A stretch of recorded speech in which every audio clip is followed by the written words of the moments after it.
प्रभु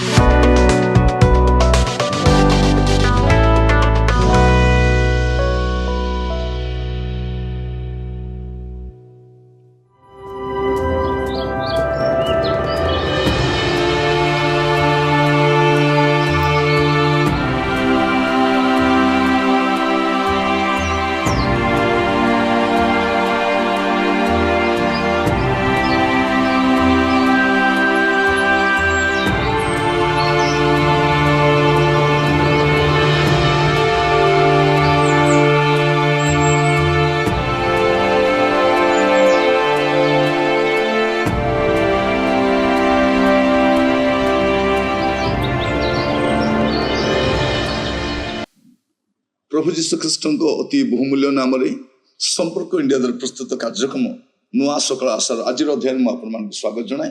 प्रभु आपण प्रत्येक को बाहुल्य आशीर्वाद करूँ। आज जो प्रसंग में प्रभु वाक्य आलोचना करवा आलोच्य प्रसंग होची थंडा उपासना। थंडा उपासना धीरे धीरे आम ख्रिस्टियान जीवन देखिए आराधना प्रार्थना उपासना प्रति शिथिलता आसूची। आगो जे प्रकार लगुला प्रार्थना जीवाई वाक्य शुणापी मीटिंग रे जीवाई प्रभुंकर आराधना करने करताल सहित स्तवगान करने आगो जोटा थिला एबे आपण देखिए निज जीवन को देखंतु थंडा पड़ जाए। शैतान एमती व्यस्त करू जे आपण को उपासना छड़ा बाकी सबूर महात्म्य आप बुझीपार पड़ो ना रोषे करने पड़ो पाठ पढ़ा पड़ो चाकरी करने पड़ो व्यवसाय करने पड़ो एते पढ़ो पढ़ो बोलिकी से धंदार से पड़ जाए। देखो भल कर उपासना थंडा पड़ जाए। आज प्रसंग होची थंडा उपासना। बाइबल पढ़ा इच्छा लगुन प्रार्थना करने इच्छा लगुन भलरे बसिकी वाक्य शुणापी से स्थिरता नहीं। यही प्रकार एक परिस्थिति आम गहन आसी जाए।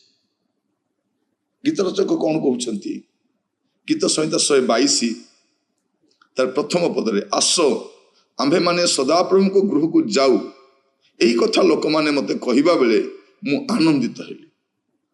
आग गोटे आनंद थिला आसंतु प्रभु को घर को जीवा। आज आमर प्रार्थना अच्छी आमर मीटिंग अच्छी आज आमर उपवास प्रार्थना अच्छी आज आमर मध्यरात्रि पर्यंत प्रार्थना अच्छी होल नाइट प्रेयर अच्छी आसंतु जीवा। जो आग्रह थिला एबे से उठुची से आग्रह देखा जाऊनी।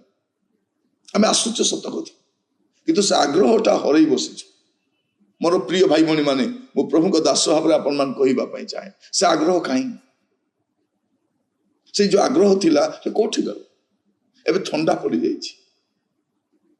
शेष काल लक्षण साध्य प्रेम पलैला प्रेम भी ठंडा हो गला। एबे आमर व्यस्तता अन्य विषय रही। प्रभु आमर प्रथम स्थान नहांती उपासना आमर प्रथम स्थान नहीं। एटा गोटे बाध्य बाधकतार जाऊँ कर्तव्य बोली जाऊँ न गले न चले बोली जाऊँ किंतु सेई आपण निजे देखंतु आपण छाती हाथ रखी निज को कहतु जे आपणकर सेटा आ नहीं। थंडा उपासना इवेन आपण चर्च रे गले मध्य आपण देखिथिबे आपण पूरा अबाखी ठिया ही थाउछन। लोक मन आराधना करबा समय आपण याडे सोड नै थाउछन।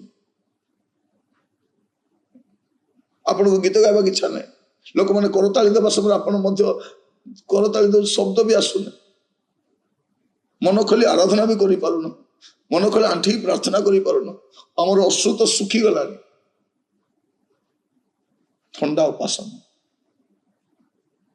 एटा भितर थंडा ही जाय नै तो आमान के भितर गोटे शनिपातिया अवस्था आसी जाय नै तो टिके आप चिंता कर देखो। मुझे कहीं कहूँ आम चतुर्पार्श्व आप लक्ष्य इवेन आपण चर्च आपण व्यक्तिगत जीवन को देख मांडलिक जीवन भी आप देखिए आप अनुमान कर सेवक मैंने आग भाया आग्रह सेवा करूना गोटे आम को नकले न चले भाया माने कर्तव्य पड़ीचु नकले कौन करवा बोला कि से आग्रह ना लेखा रही आस आम मैंने सदा प्रभु को गृह को जाओ शॉपिंग मॉल को जाऊ केमती लगुच बाहागर भोजी को जाऊ बर्थडे फंक्शन को जाऊ कितने खुशी लगुच बर्थडे फंक्शन को डाकी से मंगन डाकी से डाकी शॉपिंग मॉल जाऊँ परा शाशु घर को जाऊँ बापा घर को जाऊँ प्रभु घर को जाऊँ ସେଇ ସମୟରେ ସେ ଆନନ୍ଦ ଅଛି କି? ଲେଖାରେ ଅଛି ଆସ ଆମ୍ଭେ ମାନେ ସଦାପ୍ରଭୁଙ୍କ ଗୃହକୁ ଯାଉ। ଭଉଣୀ ମାନେ ବାପା ମା ଘରକୁ ଯିବା ପାଇଁ କେତେ ଆଗ୍ରହ ଥାଏ। କେତେ ଦିନରୁ ମୁଁ ତ କେତେ ଦିନରୁ ଭାବୁଥିଲି କେବେ ଯିବି କେମିତି ଯିବି, କେମିତି ଆଗ୍ରହ ଥାଏ। ସପିଂ ମଲକୁ ଗଲେ ଆସିବା ପାଇଁ ଇଚ୍ଛା ଲାଗେ ନାହିଁ। କୋଉ ଯାତ୍ରା ପାଟିରେ ବୁଲିବା ପାଇଁ ଗଲେ କେତେ ଆଗ୍ରହ ଲାଗେ। ଆଉ ଘର ବୁଲିବାର ମନେ ପଡେ, ହାତ ଗୋଡ ବିନ୍ଧୁଥିବ, ଚାଲିବା ପାଇଁ କଷ୍ଟ ଲାଗୁଥିବ, ଦେହ ଦୁର୍ବଳ ହେଇଥିଲେ ହେଲେ ମଧ୍ୟ ଆମେ ବୁଲୁଥାଉ। କିନ୍ତୁ ଉପାସନା ଥଣ୍ଡା ପଡିଯାଇଛି। କାରଣ କଣ? ଆପଣ ନିଜେ ବସି ଚିନ୍ତା କରନ୍ତୁ। ପ୍ରିୟ ଭାଇ ଭଉଣୀ ମାନେ, ପ୍ରାର୍ଥନା ପ୍ରତି ଆଗ୍ରହ ନାହିଁ। ଆପଣ ଘରେ ପ୍ରାର୍ଥନାରେ ଦେଖିବେ କିଏ ଜଣେ ଗୀତ ଗାଉଥିବ ପ୍ରାର୍ଥନା, ବାକି ସବୁ ପୁରା ଚୁପ ହେଇ ବସିଥିବେ। ମାଣ୍ଡଳିକ ପ୍ରଶ୍ନ ବି ସେଇଆ। ଆଜିକାଲି ତ ସଭା ସମିତିରେ ଗୀତ ବୋଲିବା ପାଇଁ, ବାଜା ବଜାଇବା ପାଇଁ ଆମେ ଲୋକମାନଙ୍କୁ ଡାକିଲୁନି। ଡାକିବା ମନ୍ଦ ନୁହେଁ, କିନ୍ତୁ ସେମାନେ ଗୀତ ଗାଇବେ, ବାଜା ବଜାଇବେ, ଆମେ ଦର୍ଶକ ଭଳିଆ ଦେଖିବୁ ତାହା ନୁହଁ। ଆମେ ସମସ୍ତେ ମିଳିତ ଭାବରେ ଆରାଧନା କରିବୁ, ସେଇଟା ଆଉ ଦେଖାଯାଉ। ଗୋଟେ ସିଙ୍ଗରକୁ ଡାକିଲେ, 2-3ଟା ସିଙ୍ଗରକୁ ଡାକିଲେ, ସେମାନେ ଗାଇଲେ, ବା ଆମର ମହିଳା ସମିତି ଗୋଟେ ଗାଇଲେ, ଯୁବ ସମିତି ଗାଇଲେ, ସେମାନେ ଗାଉଥିବେ, ଆମେ ଦର୍ଶକ ଭଳିଆ ଅନେଇ ଥାଉଛୁ। ଆମେ ମିଳିତ ଭାବରେ ଆରାଧନା କରୁନୁ।